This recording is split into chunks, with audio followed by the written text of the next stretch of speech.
Oke, Niri kita mau ngebahas soal PSE Kominfo ini yang lagi trending ya beberapa hari ini. Bahkan gue lihat-lihat tiap menit tuh orang pada ngebikinin meme-nya yang baru. Tapi ini hari kita gak bakal ngebahas meme-nya atau konteksnya apa ya sih. Lu gila aja kalau ginian konteksnya mesti gue bahas juga. Kita nih hari mau ngebahas soal PSE Kominfo ini apaan sih sebenarnya. Nah, jadi beberapa orang pada ngomong nih, PSE Kominfo ini katanya jadi perusahaan-perusahaan digital tuh yang di luar sama di Indonesia tuh suruh setor data-data penggunanya nih ke negara atau ke Kominfo. Tapi gue bisa bilang nih 100% salah ya, sebenarnya bukan store data sih. Jadi PSE Kominfo itu sebenarnya cuma kayak klausa perjanjian aja yang mesti disetujui sama perusahaan-perusahaan. Ya yang misalkan kalau orang ini misalnya ada penggunanya gitu kena masalah hukum atau misalnya dicurigain ngapain gitu. Jadi mereka tuh bersedia ngasih data-data penggunanya gitu ke si Kominfo atau ke pihak yang berwajib gitu. Dibilangnya sih kalau nggak salah gue baca ke pihak yang berwajib doang ya. Jadi nggak semua data-data penggunanya. Dan kenapa ini sebenarnya orang bilang jadi kayak serem begitu? Jadi misalkan nih, ambil contoh nih, lu toksik-toksik di game nih, lu ngomong katanya, "Weh, mak lu anjing," atau bawa-bawa ras atau agama gitu. Terus tuh orang kagak seneng gitu ngelaporin lu ke polisi. Nah, polisi ini bisa minta data lu gitu ke perusahaan yang terkait gitu. Atau kadang yang lebih gilanya lagi misalnya grup-grup di suatu game atau di platform-platform gitu mereka kayak keindikasi sekte-sekte sesat gitu atau grup-grup yang kagak bener gitu. Ya data-data di grup itu bisa dimintain atau kadang yang bisa lebih gila lagi misalnya suatu kota gitu, data-data orang satu kota tuh juga bisa dimintain ke perusahaan itu. Tapi sebenarnya kenapa sih perusahaan-perusahaan yang gede ini pada kagak mau ini setuju gitu sama klausa-klausa PSE Kominfo ini?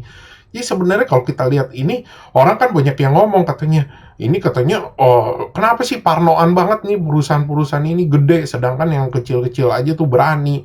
Atau dibilang katanya kita kadang disuruh marah gitu sama Valve atau sama Epic Game katanya. Kenapa nggak mau setuju sama aturan begini? Jadi nggak segampang itu juga, karena perusahaan-perusahaan yang kita lagi ngomong ini semuanya market leadernya dari misalnya game tuh penyedia game, bahkan beberapa dari mereka juga mereka publisher game sendiri gitu, atau pembayaran kayak PayPal gitu.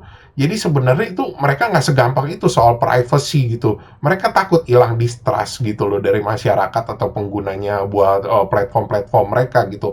Kita ambil contoh deh, itu sebenarnya kan yang mereka jual itu jasa kan. Kalau lu tahu jasa gitu, sebenarnya apa sih yang penting deh perusahaan jasa? Ya yang satu kan pertama trust, kepercayaan, kedua kepuasan gitu loh. Jadi sebenarnya ya mereka nggak bisa segampang itu ngebuka iniin mereka. Lu bayangin aja saking perusahaannya ini gede, lu bayangin induknya Epic Game tuh Tencent tuh. Itu perusahaan profit ya tahun kemarin itu bisa ngebayarin sepertiganya utang Sri Lanka anjir dalam setahun. Ya mereka jadi nggak segampang itu, mereka takut gitu loh kepala perusahaan-perusahaan gede ini kepercayaannya di masyarakat tuh hilang. Dan belum lagi kita bisa ambil kayak contoh ya, misalnya nih, kalau misalnya mereka nih udah ya mereka oke lah setuju, terus ada pihak berwajib nih, kayaknya orangnya ada ngelakuin kesalahan gitu, diperiksa gitu, datanya dikasih gitu. Nah, orang-orang yang salah aja tuh, itu tuh bisa nuntut nih perusahaan, nggak usah kayak ada kasus nih, misalnya datanya bocor nih, nggak sengaja ke foto sama wartawan atau gimana gitu, kebuka gitu. Ya mereka bisa nuntut, apalagi kalau mereka tuh nggak salah gitu loh. Misalkan ya mereka nggak salah, tapi ya dicurigain doang, terus dimintain datanya. Karena sebelum-belumnya orang-orang ini, mereka tuh kan, lu ngebaca biasanya ada agreement kan, mereka tuh kalau perusahaan-perusahaan ini tuh bakal ngejaga privacy lo. Jadi lu bisa nuntut mereka. Jadi sebenarnya mereka kayak gimana ya? Kayak buah si malakama gitu loh. Kalau mereka maju, ya mereka takut kena hukum di kemudian hari. Kalau mereka nggak mau setuju gitu, mereka kena blok gitu. Sebenarnya gue ada pemikiran nih misalkan gitu. Mungkin perusahaan ini lebih gampang kali maunya. Misalkan kalau mereka oke deh, gue setuju, gue ngasih data ini ke yang pihak berwenang di sini. Nah, misalkan ada tuntutan-tuntutan hukum, misalnya kayak mereka dituntut sama orang dari negara sini karena datanya dibuka ke pihak yang berwajib gitu. Mereka mau supaya mereka tuh nggak bisa dikenain hukum gitu loh, mereka nggak bisa dituntut gitu. Mungkin kalau ada perjanjian kayak gini, mereka lebih mikir dua kali, lebih gampang gitu. Ya, kalau sekarang kan sebenarnya kayaknya nggak ada perjanjian kayak gitu. Apalagi nggak ada perjanjian kayak gitu, mereka lebih parno lagi. Terus kalau dari sisi jelek atau bagusnya, kalau gue bilang ya, kalau gue sih nggak bisa jawab ya ini jelek atau bagus, karena ini orang lagi perdebatin nih, ini hal ini tuh jelek atau bagus gitu loh. Ya yang pertama karena satu bukan kapasitas gue buat ngejawab ini. Terus yang kedua, kalau soal jelek bagus itu kebanyakan opini, soalnya ya, gue takutnya kalau gue ngomong soal opini gini, soal jelek atau ini bagus gitu, ini takutnya ya jadi mempengaruhi persepsi orang gitu loh.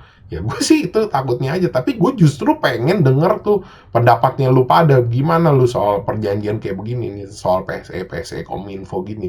Menurut lu gimana, jelek atau bagus gitu loh. Sebenarnya yang gue pengen tahu itu sebenarnya itu dari lu pada. Oke, palingan segitu aja info dari gue. Thanks for watching. Jangan lupa like, subscribe. Thank you.